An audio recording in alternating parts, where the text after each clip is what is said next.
Well, welcome back to Series 4, Episode 14 of Backseat Designers. I am here, as always, Gareth Millward, with my lovely co-host, Frederick Olsen. Hello. And Trolls Plymouth. Hello. Right, okay. Well, they're derailing things straight away with the stupid voices. I thought it was a nice counterpoint to my stupid voice. That's exactly. Yeah, exactly. That was what I was going anyway. Well, we don't have time for you to piss about, because we have 3 guests on this week, all of them from Backwoods Entertainment. They're based in Germany, and they are currently working on a game that has been greenlit by Steam called Unforeseen Incidents, and we're going to hear a lot more about that, I'm sure, over the course of the next hour. But please say hello to Marcus, Tristan, and Matt. How are you guys doing? Hello. Hi, we're doing fine, I guess. Yeah. Excellent. Well, I wondered if we could start before. Stop. I guess. You never know. Yeah. Okay, so you're open to suggestions, is what I'm getting at. We started out fine, and things could go either way. Yeah. It could go brilliant or just absolutely to shit. Well, I think it's always a good idea to have a back door open that you can escape. I was going to say caution is advised. Yes. Have an escape vehicle on hand. Yeah. And the innuendo just keeps coming. Sorry, but that's my bad. I talked out of turn. Back to you, Dr. Millwood. Well, before they run off, guys, would you like to explain who you are and why you're here? Okay. Yeah. We are, as you said, currently working on a point-and-click adventure game called Unforeseen Incidents, and so we're working on this since now a little bit over a year, and we're planning to release it this year in late summer, like August or September. And yes, I think that's the reason why we're here. I'm not sure, but I expect that. So. I like how it sounds very, very philosophical. You know, I expect that's the reason why we're here in life in general. No, but to be fair, we haven't exactly given these gentlemen a good briefing on what we expect from them, and I'm going to flip that table around and say that it's their own damn fault, because although we've seen screenshots of the game and it looks lovely, and I mean lovely in all caps, it looks phenomenal. Absolutely. We actually have no idea what the game is about, and we even met your publisher at Adventure X, and he wouldn't tell us. So we're completely in the dark. Because it's a mystery adventure, and nobody's supposed to know anything about it beforehand, yeah. Isn't it hard to sell a game where all we've seen are beautiful screenshots and we have no context whatsoever, and the short teaser trailer is just some dude on the radio talking about how things are going to shit, but we're not sure how. That's right. But there will be another trailer at some point. We're working on that. But currently, of course, our priority is making the game or implementing the game. But I can give you a short description of what the game is about, and please. Maybe that will be helpful. So the game is about a handyman living in a small town. He's called Harper Pendrell, and he is stumbling upon a woman who is infected with a very deadly and highly contagious virus that starts spreading in the world. And this woman runs in the opposite direction, and game ends. No. Polite laugh from Fred there. Sorry. I wasn't. Yeah, that was my mistake. It wasn't intended to be polite. Yeah, I know. I'm sorry. I'll shut up now. So he gets an envelope from the woman, and she asks him to deliver a message to a reporter called Halliwell, and this is how everything starts. And Harper gets into the story and discovers that there's more behind this virus, and he's discovering a conspiracy behind everything. He discovers a mysterious cult, and is about to, unravel the dark mysteries behind the Yaletown fever. Yeah, well, you had me at virus and dark mystery. Yeah, that's always good. And speaking of the plot being dark. Well, I confess I haven't actually yet seen any screenshots of your game, but I did get a postcard at Adventure X. That Yes. were you guys there dealing those, or was that your publisher? We were there with our publisher. Oh, And okay, cool. Actually, what Shit. the front of the postcard is a screenshot of the game. So technically, you have seen a screenshot. Yeah, I have. And it's printed out even. But what Yeah. I wanted to That's get how to- postcards works, Fred. What a time to be alive. What I wanted to get to was that it looks to me, and I'm not trying to lead you on or anything, so correct me if I'm wrong, but it looks to me like you're trying to have this dark story reflected in the art. So please, I believe Matt is the one responsible for the art primarily. What were your reasons for choosing this kind of grungy hand-drawn style for it? I think it comes from having the limitations of having to complete the game in a certain amount of time. So we actually started off and like calculating the game. We have like 2.5 days for each background. So I started to draw them, and that due to the limitations of the 2.5 days, I started off pretty grungy and sketchy. And from that, I think this rough style developed into the style we now have into the game. Yeah. So, Wow. Wait. That's interesting, Hold. because that's not limitation. Wait, Yeah. It sounds crazy, but it actually is true. I mean, it's not the answer I was expecting, and that's kind of interesting because it seems kind of backwards to me in that your art style is kind of the result of a happy accident, as far as I hear it, because you were looking at this going, we may not have time to polish this as much as we would like if we're going to get the game done. Yeah, but I think I'm pretty pleased with this style because it turned out I like it, and it turned out pretty cool. And so we went with that. So we started out thinking about how long we can afford to take each background to make. And of course, we could have changed the number of backgrounds and go in and say, yeah, maybe we take 5 days for each background, but we didn't because the style turned out pretty cool, and so we stick with it. Yeah. Right. I think it started off as a limitation, but now it's one of our unique selling points because the comical look of the game is, I think, somehow unique for adventure games nowadays. I mean, there are comic adventure games, of course, but ours look more rough and more concept arty, maybe, because of this initial limitation we had. This is, I think we really got lucky with this. Yeah, we really did. Yeah, because what I think the game sort of harks back to, and I had the email correspondence with you guys before we started the show and everything, and I said something like, oh, so this is like hand painted backgrounds, just like the olden days, like in Sierra in 1990 or something. They would paint them on paper and then scan them in. I was convinced you guys were doing that. And then I think Marcus was like politely, you do realize we paint on the computer like everyone else, right? So okay, cool. But every game that comes out now seems to have this sort of shiny, almost 3D-ish sheen to it, even though it is painted on the computer, same as yours. But yours has that really gritty, comic booky feel.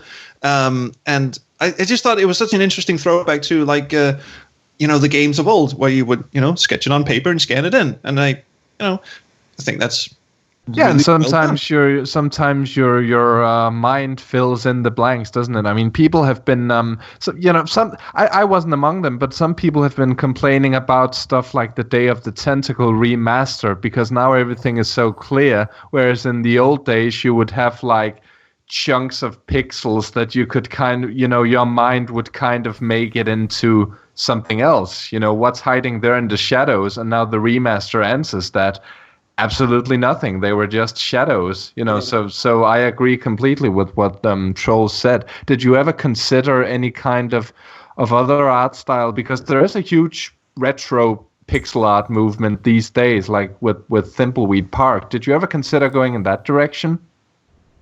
No, actually we didn't, because we've been working on this for such a long time, and I think it's like 6 or 7 years now, and we started out pretty crappy, and then it developed from there. And so I think the direction which we're heading now wasn't clear, but we had a picture in mind what we might want it to look like, and so we stick to that. And never really thought about making it like 3D. Well, we cursed on making it 2D because it's so hard, but but the amount of detail in the screenshots that I've seen is just phenomenal. I mean, it's really very high resolution. Yeah. Very high resolution and incredibly detailed. That's why I went whoa, wait a second, when you said that this was, the result of a limitation. We don't have long to do the background. So I'm like, holy fuck, that only takes a day and a half? No, it's like 2.5. Still. Yeah. So what exactly do you draw this on? I'm curious now. Not that I'm a good artist or anything, but is it kind of like a Wacom tablet thing that you're doing this with? It's a crayon directly on the screen, and then someone else comes in and takes a picture. Yeah. Game's so expensive. You don't know if these people are superhuman and are drawing with the mouse, for God's sake. No, yeah, I'm working with a tablet. It's a Wacom tablet, but like not like a Cintiq, but the other ones. I don't know. It's Intuos or something like that. It's already expensive. Yeah. Yeah. Well, obviously we've only seen sort of the artwork really so far. Have you taken a similar sort of approach to doing the music? Have you put any sort of limitations on yourself with that? Well, we have been thinking about writing music in a minimalistic way in terms of instrumentation. Oh, nice. Which means that we have I tried to write music that uses only few instruments, which is for most of the game it is the case like this. But there are a few pieces in the game that are that use like orchestrated music. So we're not 100% consistent in that term, but most of the music is quite minimalistic and very calm and backgroundy. Yeah. If you say Tangerine Dream, then Fred will piss himself with joy. Is there any inspiration in that regard? Because I seem to recall the trailer had this sort of rumbly, synthesizer-ish, like very, like you say, moody and ambient kind of stuff. Well, I can inform you that since you just said Tangerine Dream, there does in fact appear to be something dripping. Oh, no. Oh, no. We're deeply sorry, gentlemen. No worries. Yeah. Stunned silence, like, okay, can we hang up now? Can we? Yeah, what's the safe word again? No, but what are the sort of inspirations from? Because remember, all we've heard is the first teaser trailer music. So what's pretty old? What is it? No, that's actually quite old. Well, we have been at that time. What was the inspiration at the time? I think I started writing this kind of theme and this kind of music like 5 years ago when Marcus came along with the first script, and I kind of stick to it along the way and developed. Well, I didn't go too far from the original concept. Later on, I'll try to recall right now what was the inspiration at that time. Well, you can go really technical on us, because while the three of us know absolutely jack shit about art and drawing, and we have to admit this, we're all very terrible at drawing. At least two of us are musically inclined, so we do know musical terms. So you can throw those at us like inspiration. We do, yeah. We know musical terms and concepts. We just don't know how to use them. That's true. That's true. Also, to be honest, I actually. Right now, I'm not able to recall what was the inspiration. Yeah, but for the music in the game. No, from the music in general. Well, we had some. I think we thought a lot about the music of the series Fargo. We liked how it had this kind of classical feel, and also was very melancholic. Yeah, I think because we wanted to put serious touch to the game through the music. Right. Also, yeah. So Oh, sorry. Do keep going. yeah, so we kind of looked at series like Fargo, Twin Peaks probably. Too, because it has this kind of mystery feeling. A little bit the series Lost. So we mostly took our inspirations from series that had kind of like the feel that we wanted our game to have regarding music. I'm also kind of regarded of stuff like sorry, that's not the word. I'm kind of reminded of stuff like what Nick Cave and Warren Ellis have been doing, like that movie The Road, which was also this post-apocalyptic type thing, had quite a dark, brooding, minimalist score as well. So it seems to be a popular choice, certainly. That kind of uncanny kind of feel. I'm actually curious. Maybe I just haven't been reading closely enough. But what time period does the game take place in? Fred just said post-apocalyptic. How far into the future are we, or is it like present day, but in a day from now, or something? Where are we? It's present day. It's 2017, and we actually have dates in the game, and this is something that's not so easy, because at some point we have to decide on which day this game starts, or on which day the story plays, and on which date the story starts, and it is a story that longs I think 3 weeks. So we have 4 chapters, and there's 1 week between each chapter, and so we are telling a month in 2017 probably, and we might want to have the story started at the day the game comes out, if that's possible. That would be brilliant. Creepy. Because we have to see. We have to make recordings of voices, and at some point in the game, I think one character says the current date. So maybe we decide for another date, but in general, it's present day. Well, that's one way of giving yourself a deadline, I suppose.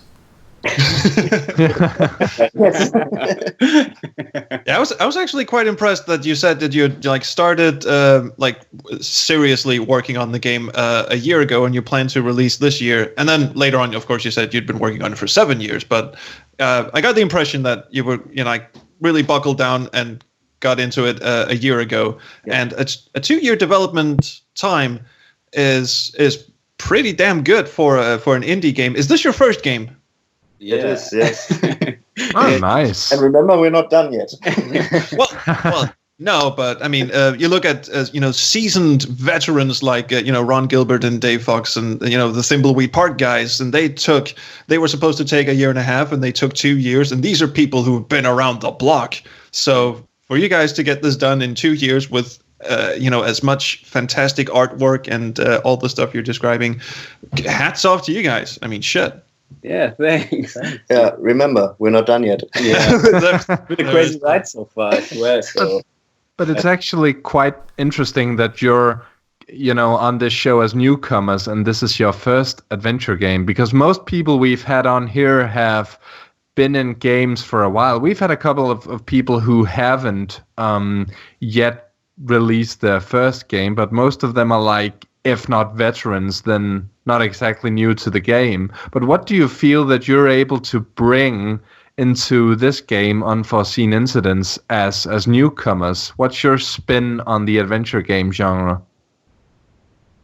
We've played adventure games, or we've played a lot of adventure games, I think. We, especially all the games that came out in the 90s, the adventure games of LucasArts and Sierra, and I don't know, a lot of games, and a lot of adventure games also that are not point-and-click adventures, but maybe a narrative or explorative adventure games like, I don't know, Firewatch or Vanishing of Ethan. Yeah, there are so many. So we've played a lot of games, and we always wanted to make adventure games on our own. So I think we started making or trying to make an adventure game about I don't know, 10 years ago, or how old are you? I don't know. But we had terrible game ideas and Terrible art style back then. Yes. And terrible music, probably. Yes. You're really selling this. And remember, they're not done yet.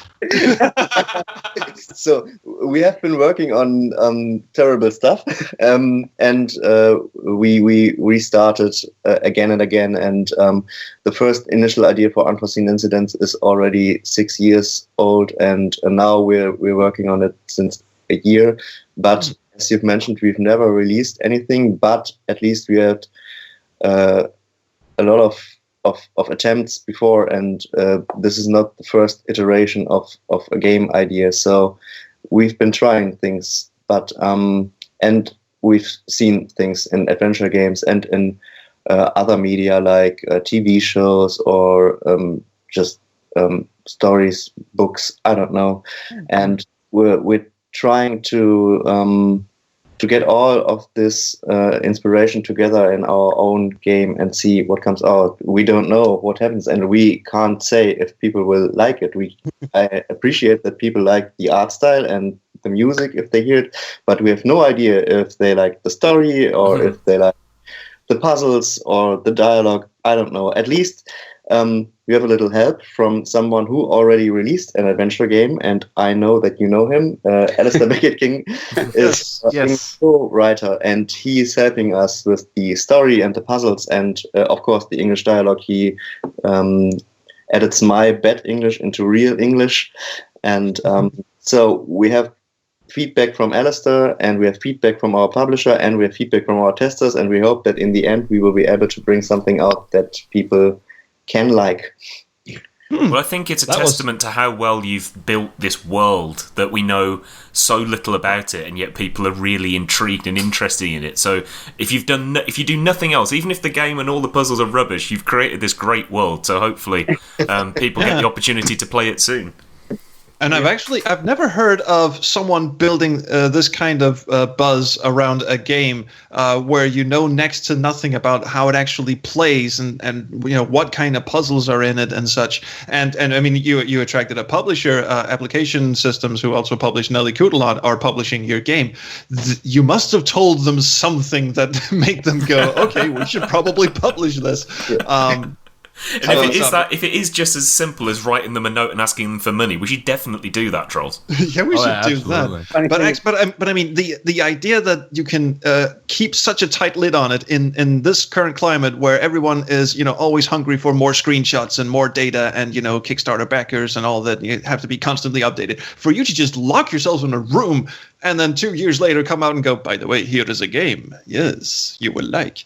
It's just mind-blowing to me. Maybe it's so, but I don't know. We're trying a lot to get attention, and it's very hard to get attention as indie game developers, especially if you haven't released something before, and if you're just working on a game nobody knows something about. So it is very hard to get attention and to get, press, and it is very hard to get a publisher as well. Of course, we got very lucky with that, and I think we just had a lot of luck, and until now. And now our main thing we have to do is get the word out there and see that people actually see the game or see screenshots of the game. We're going to release more screenshots in the future, and we hope it will it will go better. You said that you've seen the game, so no, something worked. Something is going to Yeah. I mean, the art style is one. I mean, the art style draws you in like from the get-go, and you go, "Oh, that looks interesting." I think other games that did that, where you just look at the art and go, "That is very interesting." There was one called Dead Synchronicity that had this very sort of edgy, and I mean, like hard edges, a very caricaturish game where you just go, "Okay, that looks interesting. I gotta look at that." And then there's yours with all this fine detail, and it looks hand drawn and all this, and you just go, I want to play this. I have no idea what it is, but I want to play this. That's good. Yeah, it's cool. Yeah. But is there anything about your approach again, I want to stick with this a bit because your approach sounds so different compared to other people that we've had on the show. I mean, you're very, very modest, and you're kind of like, well, if people like it, that's great, but we just have this vision and we're going to log ourselves in a room and we're going to do it. Do you think there's any advice here in regards to your way of working that other indie developers could take note of? I wouldn't dare saying that because we don't know if in the end this approach will work. Because we're just in development. Oh, yeah. We're in the You're not done yet. If the end, I don't want to give advice on that yet. So let's see how this works out, and afterwards we can see if that what we are doing, if it really works. We're trying, and we'll see about that, but I'm not sure yet. I think that's a fascinating approach, actually. The sort of you seem to be walking the fine line between sort of humility of we don't know whether this works yet, but having confidence enough in your vision to at least give it a go. So I'm looking forward to it. Yeah. Yeah. So can I sort of try and coax out some details on how it plays? Because absolutely not. Absolutely not. No, of course. Damn. Because the screenshots I've seen do not show how you interact with the world, and I mean just like nitty gritty stuff. Do you walk the character around the screen? Are there like look at, get, talk to icons? How does it actually play? It is very classic style point and click gameplay, and you have interactions with only one mouse button. So there's no we don't differentiate between examination and interaction. You just can click, but we hide behind nearly every hotspot. We hide multiple interaction texts. So if you examine an object, you can examine it twice, and you get different text from the protagonist. Oh, cool! And if an object is somehow usable, he will do that without preventing you from not proceeding in the game. So if you can pick up an object, you will pick it up, and you don't have to choose take object, but you just have to click it. Yes, same as for the inventory. You don't have a right or left click, you just have the click, and the character will examine the objects. You can combine objects, you can talk to characters, and you navigate through the world by clicking on the backgrounds. Pretty classy, actually, yeah. So it's a very sort of the Dig style in. Is everything related to the Dig? Come on, Charles. Everything is related. Actually, that was the one single click game that's just sprang to mind that wasn't Phantasmagoria, and I didn't want to bring the conversation down. Guybrush Threepwood. Libel alert. Libel alert. Libel alert. Libel alert. Libel alert. Thieving cunts owe me. Oh, wrong one. Yeah, I was going to say that might be a little libel in that one. But anyway, that was an interesting libel alert there. I hope you enjoyed that. You will never know where from it came. No, they just sort of leap in from nowhere. No, but I'm interested because there's been a lot of debate, at least in my head, about what the best adventure game interface is, and Thimbleweed Park just came back with the classic 9-verb scum interface. 9-verb, give, take, look, whatever. Most Wadget Eye games just use the 2 mouse buttons. You right click to examine, left click to do something, and you guys just completely dispense with it and just have a single click, which. And I don't mean this in a bad way at all, but it sounds a bit like it draws inspiration from some hidden object games in that, your goal is not to, see how many ways you can fuck with this object, but just, locating the object and then fucking with it. Well, I hope you know what I mean. No, I think I thought of having a 2-click interface first, but then I played a few more 2-click games, and I looked at people playing those games, and I think there are a lot of people who actually don't use the second mouse button, and I don't know. I appreciate that there's the possibility of giving exposure for the story or hiding jokes in the second mouse click. But again, we're doing this with multiple texts for one interaction. And I think this is firstly an effective way of keeping the story going, because you're not the game doesn't hold you back from proceeding. If you I don't know, use the verb pull instead of use the verb use on an object, and that's wrong, and you're stuck because of something like that, I think that's very frustrating.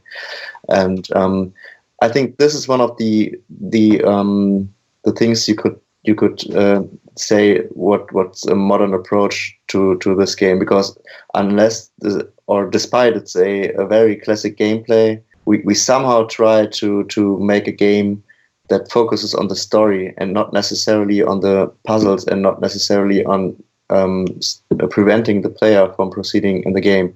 And a very simple interface helps that. It also sounds to me like you clearly, I mean, by giving that example, confusing push and pull, it seems to me that you also respect a language barrier that you have obviously had to deal with, and I have as well. Most of these games, well, all of them actually, I played in English, many of them at a time where my English was not as good as it is today, and it's still not very good. But I don't know what you're talking about, dear boy. I've never had these problems.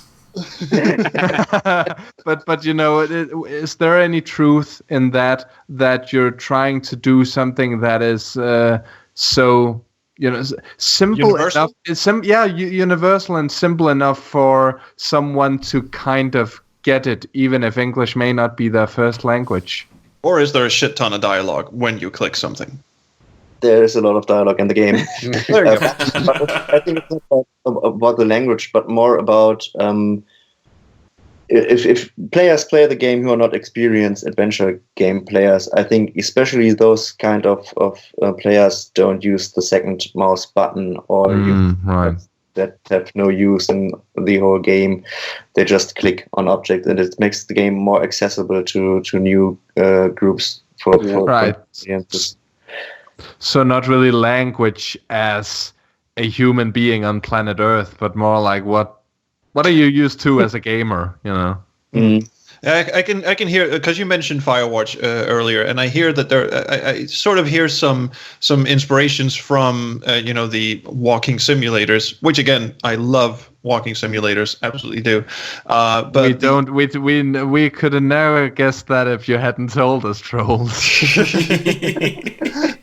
No, but not in the sense of limited interaction, which is one of those criticisms that always gets levied at walking simulators.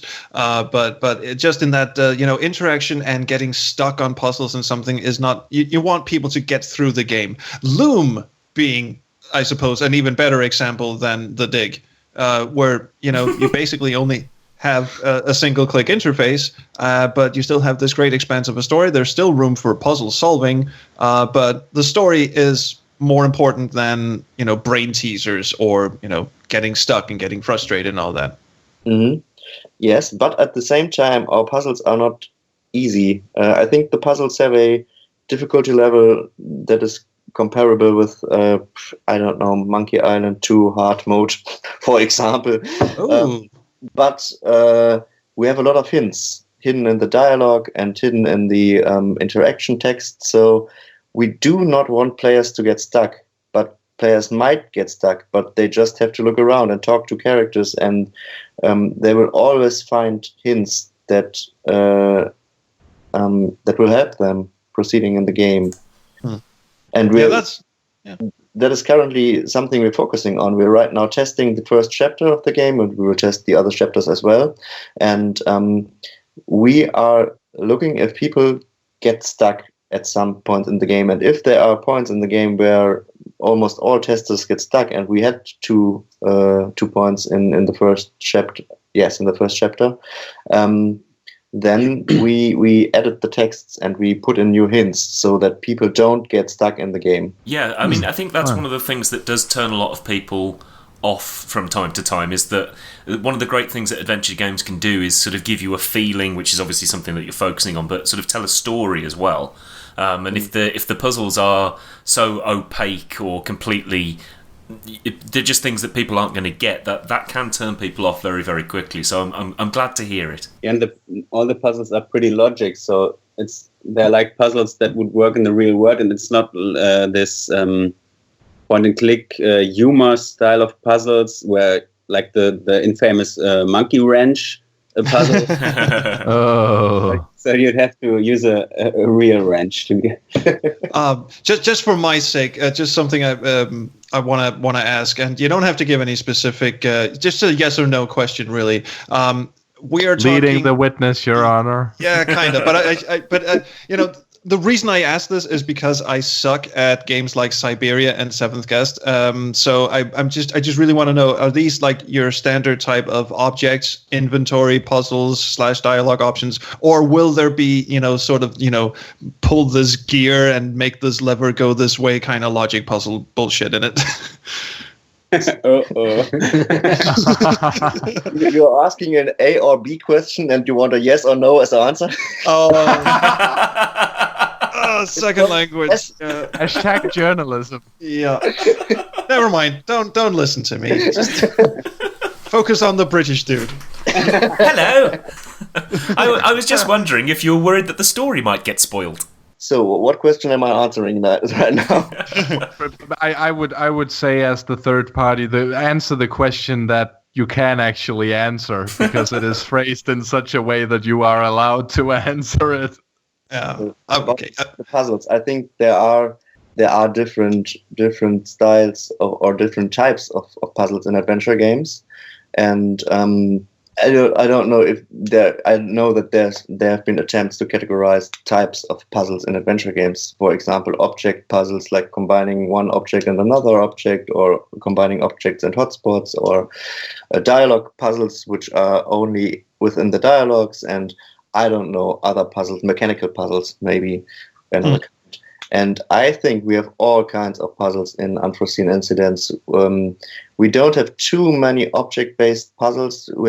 I think we have quite a lot of dialogue-based puzzles, because it's a very text-heavy game, and there are quite some characters. And as Matze already said, our puzzles are oriented, or we want to make puzzles that solutions would be possible in the real world. It's no comedy gameplay, and a lot of this puzzling in real world terms results in having dialogue based puzzles, but there are also other kinds of puzzles. There are some mini games in which you have to solve, I would describe that as mechanical puzzles, and there are combinations of all of those types of puzzles. Okay, well, I'm reassured that I'll be able to actually play this, because the reason I ask is I already mentioned Siberia, and I was playing another game. I don't know if you're familiar with it. It's called Still Life, which is a French detective game, which is, also has a great mystery, and you're playing this FBI agent, and you're supposed to solve these gritty murders and such, and every once in a while the game just screeches to a halt and asks you to bake a cake out of these mysterious ingredients and stuff like, where did this... Yeah, and then there's there's a lock-picking puzzle towards the end of the game that is by far the most complicated lock I have ever seen. Well, I mean, that would be the idea. Then you're absolutely sure that people are locked out.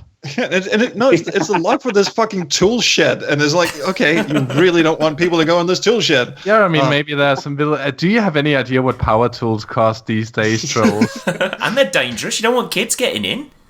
I'm definitely not, bringing a ski mask to France and try to rob people's houses, because they mean fucking business.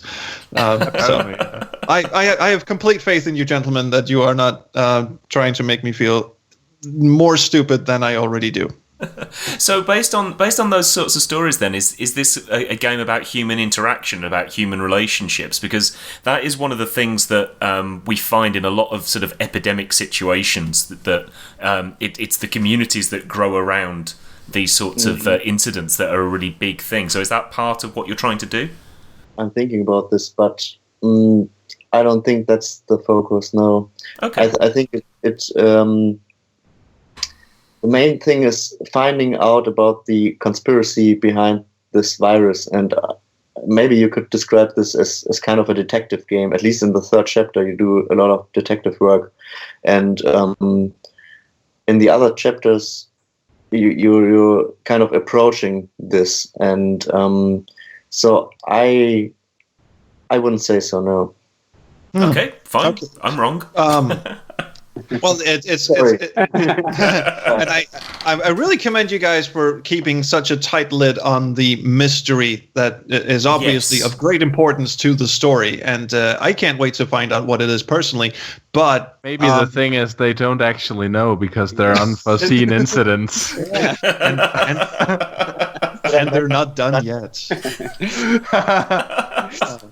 Wouldn't you be worried that when the game comes out and, you know, YouTubers start playing it and the Steam forums start lighting up, that the mystery will then, you know, be spoiled almost instantaneously? So all this careful build-up you've got going will sort of evaporate, you know, a week from release. No, I'm not so concerned about that. I mean, there are a few small things that will, of course, be spoiled beforehand, because there may be character introductions in the game that are supposed to be mysterious, so that you meet a character and you're supposed to ask yourself, who's that? Why is he or she here? What's happening right now?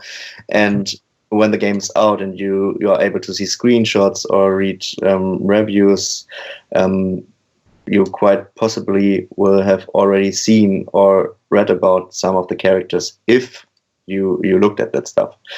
But about the whole story, I don't know. It's not if you're watching a mystery TV show or a movie, you don't necessarily know the end beforehand unless you've read the Wikipedia article. So, which would defeat the point. Concerned about that. Yeah. Okay, yeah, and most YouTubers would, you know, at least do a series on it. Like, you got episode 1, and if it looks interesting, then pick it up for yourself instead of going on to watch episode 2 and 3 and 4 and such. Yeah, okay. Yeah. Well, I mean, it is a genuine concern because a lot of, you know, mystery stories kind of hinge on the surprise element, and I get the feeling you guys are really like hiding a tremendous surprise, or perhaps even several of them. So yeah, I can't wait to find out. I'm sorry, there's no question. I don't know. You're just trying to lure details out of them, aren't you? I am. I want to know what the hell this thing is. It looks fantastic. But I mean, it is interesting because I guess what you guys are also kind of relying on is that everyone loves a good mystery. So, you know, it sounds to me like when you say that you're not too worried about something being spoiled, you know, you're kind of leaning on people respecting the mystery by not spoiling it for themselves or spoiling it for others. Same as you're not trying to spoil it on this show. Yeah, can we invite you guys back after the game's been released and then talk about what it actually is? Yeah, that would be quite interesting. Well, no, I want to play it. I want to play it. I don't want to know now. Definitely. They're not done yet. Please don't misunderstand. I'm not trying to get you to reveal shit. But does anyone have a question? I'm just gonna go shut up now. I mean, it's interesting because we're talking about this game, but you don't seem to want us to talk about this story directly in detail. So, you know, we're kind of going, what can we ask about here? I suppose we should go back to the art, because we did talk. We've talked about other indie games in terms of the interface. I mean, Wedget Eye and stuff. Have you guys looked at some of the other indie games that are coming out or in development, you know, in terms of art style, and what are your impressions? Where have you been inspired, or where have you gone, it's a good thing we're different than that? I think I've been looking at not that much at other games and indie games, but maybe like other illustrators that I like. And I think a big inspiration for me is Robert Valli. He's like, he's a storyboard artist and he does music videos, and just recently released a short movie on Vimeo that made it to the Oscars. And I think that's been a big inspiration for me, because he's like also got a like sketchy style, and but in terms of other games, of course, I really like the Art of Firewatch because it's just looking amazing. And but as usual, when you work in like on like art, you take a bit from here and a bit from there and make it your own usually. Yeah, and it's also kind of and of course a lot of incidents. Yeah. Keep talking, please. A lot of what? Sorry, I didn't catch it. Oh, happy incidents, not unforeseen incidents. Happy incidents. Yeah. I just thought you were just like squeezing in a tagline there. Also, a lot of unforeseen incidents. Oh, yeah. The audience goes, "We are promotion." But yeah, I mean that's interesting, because I mean that's again, I think you guys are very good at not necessarily giving the answers that we were expecting. The answers themselves are unforeseen incidents, but you know, it's kind of interesting that you would actually go, as far as art goes, we're not inspired by any other games. You know, that's more of how the game plays, you know, and how the story is told through the interface, where you seem to have some very clear inspirations and some clear things that you want to avoid. But then as far as art and music goes, you're looking at comic book series or storyboard illustrators, music videos, series soundtracks, you know, so just taking inspirations in from all around, you know, the stories that people like to experience in other media today. Yeah, I think you can say it like that, but I think it's also because we've come such a long way from really the first draft that Marcus wrote like 5 years ago, and then we worked on it in our spare time, and we didn't make it, and we gave it another shot, and then we had another style that we liked, but we couldn't finish it because we didn't have the time, because we were studying at the time. And now we were lucky to find a publisher and started working on it full time, and then we were like, okay, now we have to do it, and that's the style we have right now. And I think a big inspiration in the beginning, for me at least, was of course Monkey Island 3, because it has this comic style and it's looking awesome, but I started out from there and changed a lot. Yeah, changed a whole lot. At the very start, when we were starting this game, I think it was a bold copy of Monkey Island 3, and then during my studies, I've seen other stuff and looked at things and tried out other stuff, and that all influenced the art style that we have now. And I think it's not okay. We like this, and now we try to make it in terms of getting inspiration and starting from there. But it developed over the course of the years now. Yeah. Oh, and then by mentioning Monkey Island 3, you have just caused more liquids to leak from Frederick. It is one of his favorite games. Yeah, I'm dehydrating here. I'm sorry. I keep throwing Fred under Peggy the bus. 18. Yes. I just want to say that I'm glad to hear that we keep pressing on, you know, what other games have you taken inspiration from? And you kind of go, not really, just, you know, TVs and TV shows that we like and such, where most game developers, at least in the point and click genre, are very quick to go, well, it's like, you know, Monkey Island and Day of the Tentacle, and, you know, they sort of Sierra or LucasArts or Revolution Software. Yeah, and I quite like that you're going, yeah, well, it's a point and click, but, you know, we just like telling stories. Why does it have to be all this nostalgic bullshit? I like that too. Because I think one of the things that is really, I think sometimes when you get into a niche genre like adventure games, people spend too long inside the walls of the adventure game kind of community and of adventure games, and they don't look outwards to other things. And this is clearly a project that is looking beyond its own four walls and into other genres and other types of art and trying to build those together. So again, I am looking forward to seeing what you can come up with. I did have one last question that I sort of want to broaden the horizon and not talk just exclusively about your game, which is just art in general in computer games, maybe adventure games, but just in general, really, because you said you've gone through different art styles, and I keep thinking of what made the classic adventure games of the 90s so special, and the classic adventure games of the 80s so special. I mean, you started with detailed vector graphics in the early Sierra games, and then they started painting on paper and scanning that into the computer, and then now we have digital ink and paint, which is what you guys are doing. What other art styles were you considering in the past, and would you ever go back to drawing it on paper or doing vector graphics and such? What very broad question, obviously. Yeah. Do you think it's yeah? Maybe you add another question so I can think a little longer. I have another one if you want to think, certainly, because we talked a bit about how you're doing multiple interactions for one object, which is not something that's being done very often. You get a lot of point and click style games where the interactions can become quite a bit repetitive, because it's like all you look at one object and you get the same message again and again and again.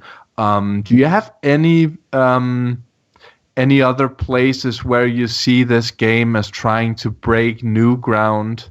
I wouldn't say having multiple text for one object is breaking new ground, but well, no, not really. But I mean, overstated a little bit. But yes. I don't see it done that often. And you do get those games where it's like you get the same message. That's important to us to have.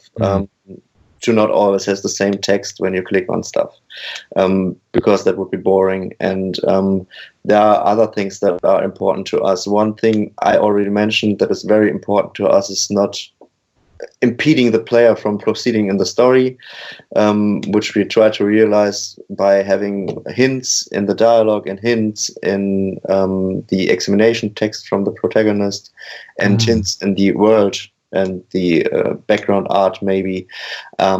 So this is something that is really important to us. And in terms of branching dialogue or dialogue options, we have we tend to write dialogue in which you have choices, and in which you can, if you have chosen one option, you can't go back to another option, which doesn't mean that the story branches at that point, but if you replay the game and choose another option, you will get another answer and another lines of dialogue. It all comes back to the same linear story always, because this is just a restriction we have. We can't have branching stories that would just be too much work for a small team like us. Right. That's nevertheless that's important for us, because we have characters who develop over the course of the game, and characters who change over the course, and I think it's important to have that reflected in the dialogue and in the dialogue options. So there are parts of the dialogue in which you can decide, is this character now very brave or is he a coward? And for example, and you get to choose, and you get then different responses from the other characters. Again, that's something other games do as well, and might do better than we, because that might result in branching narratives in other games. But it's one of the things that's important to us.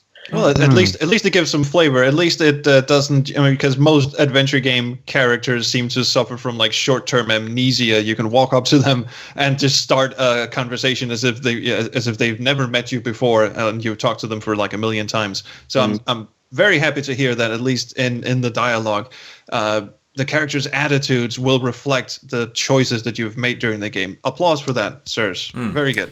Yeah, and I think it kind of fits into that feel thing again, doesn't it? I mean, you can kind of then start to, as the player, sort of not necessarily change the story, but change the way that it feels and add some different nuances and subtleties to it. So, yes, that sounds really good. Well, we are coming up on about an hour, so it's probably time that we put this one to bed. Thank you very much, guys, for coming along and for putting up with our long, rambling speeches disguised as questions. We have tried to make sure that we keep on track. And I think what we got out of today is we might not have been able to pry as much of the story out of you, but I think we've got quite a good insight into your process. So thank you very much for coming along. Yeah, thanks for inviting us. Thanks for having us. And thanks for the show. Yeah.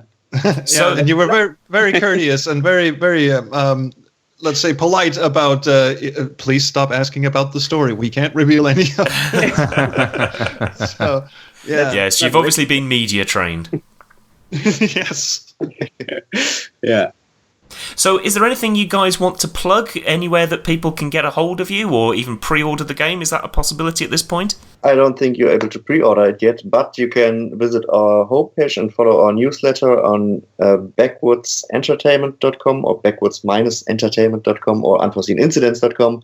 You can follow us on Twitter. The Twitter handle is at tweetlingwoods, and we're on Facebook, facebook.com/ I think it's Games by Backwoods or Unforeseen Incidents. We have a lot of unnecessary social media presence. Well, we'll put all of the links.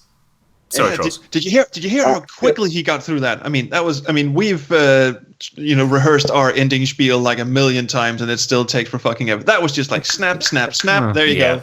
It was very good.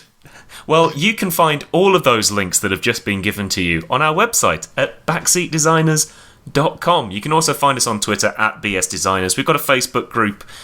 You can just search for us on Facebook. You know how Facebook works by now, surely. And we also have a Patreon, which we need to keep Fred coked up enough to continue to do this show. So if you go to our Patreon, you can throw us a couple of quid, bucks, francs, euros, wherever you're from. Throw something at us if you want to, if you think that this long spiel is worthy of that. And of course, you do get some bonus content on there every week. Oh, we try to get something up there anyway. We didn't last week, but hey-ho. What's the matter, Fred? That was just, you don't mention that. You don't mention where we fail. You oversell it, and then people can get mad after they've thrown money at us. Oh, of course, yes. You sort of raise expectations, and once you've got their money, you don't need to do anything with it. That's clever. That's not what Backwoods Entertainment are doing, though. They're exactly. They're doing the opposite. They're giving you virtually nothing, and you still want to give them money, which is a very, very good marketing strategy. So that's the end of this show for this week. Say goodbye, Fred. Goodbye. Say goodbye, trolls. Auf Wiedersehen. And we will see you next week. Ciao. No more for today.